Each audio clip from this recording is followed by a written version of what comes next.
Watch the ride.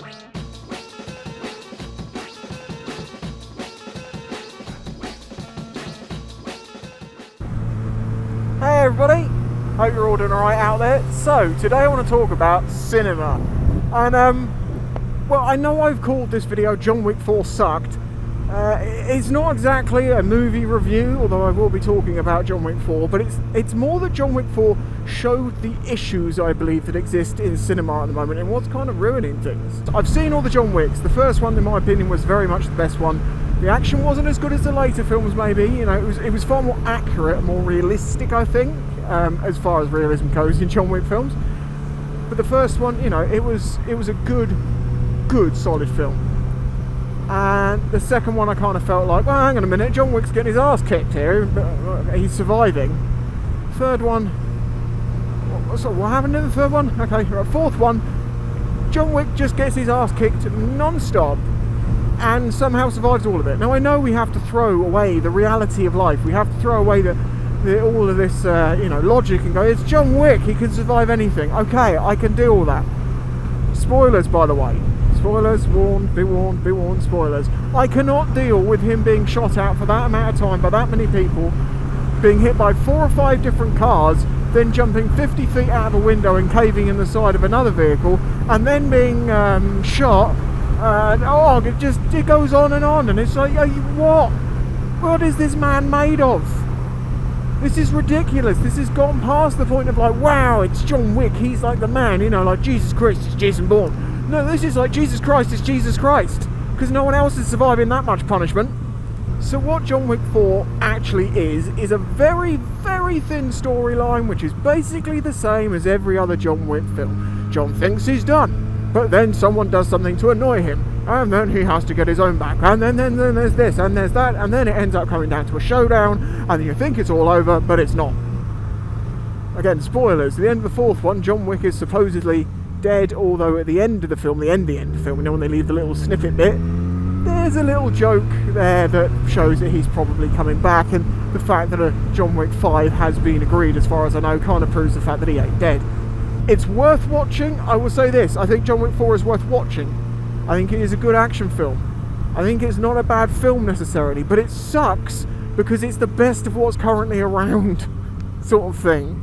Although there are other better films. This is where I'm going to get into the cinema side of it. Charlie, as in Moist Critical, he did do a video this week talking about cinema, and he absolutely nailed it, in my opinion. So I'm not going to talk exactly about what he talked about, but I am going to mention this one thing. Nowadays, when they make films, it's all about making money. It's an investment. You know, you get investors together. Hey, we've got an idea for this film. Give us this much money. We're guaranteed to make this much back. You know, it's a good way of making money. At no point in there is this a good story to tell? Is this going to be a good movie or anything like that? Because that's not very important anymore.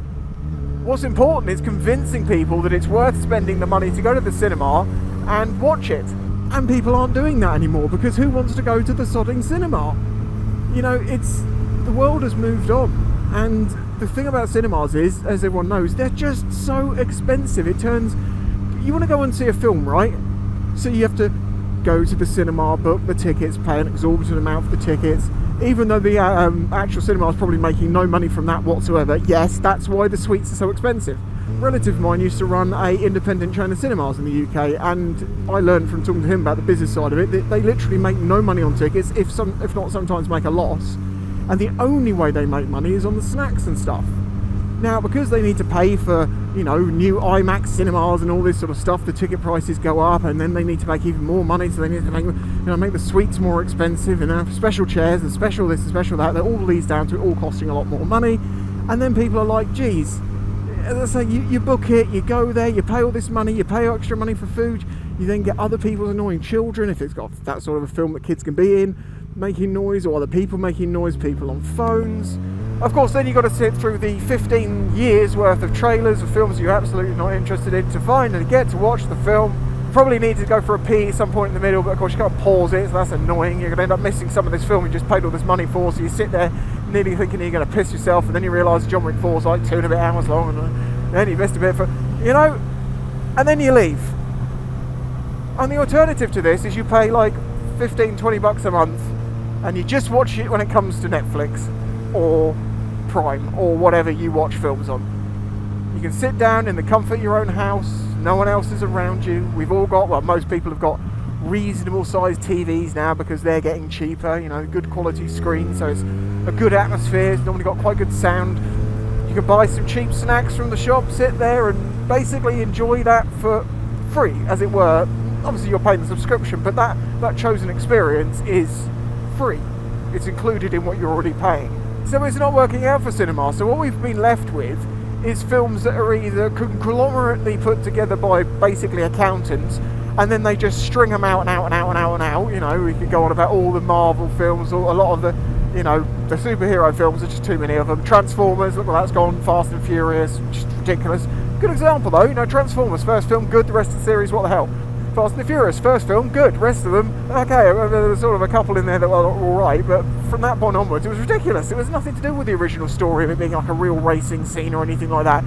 The second there was tanks flying out of stuff and bank vaults sliding down the road, I'm done, I'm not interested. I mean, I've watched most of them when they've appeared on Netflix because I don't care enough to go and see it at the cinema, but I'll watch it if there's nothing else to watch. At least to be able to sit here and say, oh my god, it was ridiculous. So as I say, all you're getting is these massive budget films that they're hoping to, you know, wring the neck out of it year after year after year. They need to make the money on it, huge budget things, or you get tiny little independent films which haven't got the budget to be very good unless they've got really good writers, and if they've got really good writers, well then they're probably going to get taken and used somewhere else. But not on the big budget films, because no one's writing those who's any good. The writers are probably writing stuff for series on Netflix. So you get this disparity where there is no middle ground films anymore. There's no things like Lethal Weapon and films like that, which weren't super expensive to make. They weren't the big multi-million pound blockbusters like, you know, Terminator or something like that. They were just a solid film. It was good, people watched it, and it didn't need to make $100 million because it didn't cost that much to make. You know, there's many films out there that were great from the past that absolutely pushed the limits of what was acceptable, and it was funny. And it was funny because it was making out the thing that's bad. It was using that as the joke to be like, look, it's so bad, we have to use this as an example to show how bad this thing is. It's not belittling that thing. It's lifting it up to be saying like, this is the worst thing since, and yeah, there's words I can't say. Yeah, they just can't get away with things like that anymore. And where they're trying to appeal to the largest possible market, you just end up with this generic-y whatever film that's just full of filler and is just trying to get more people to just watch it. Not because it's good, but just because they're trying to convince them to go and pick up that hype and go and see it in the opening weekend. Now, if you remember, films years ago used to come out in the cinema, and they were in the cinema for like a year or two before they went to DVD, at least. And then it was like the longer after that you'd see them on streaming services and maybe on for rental and stuff like that.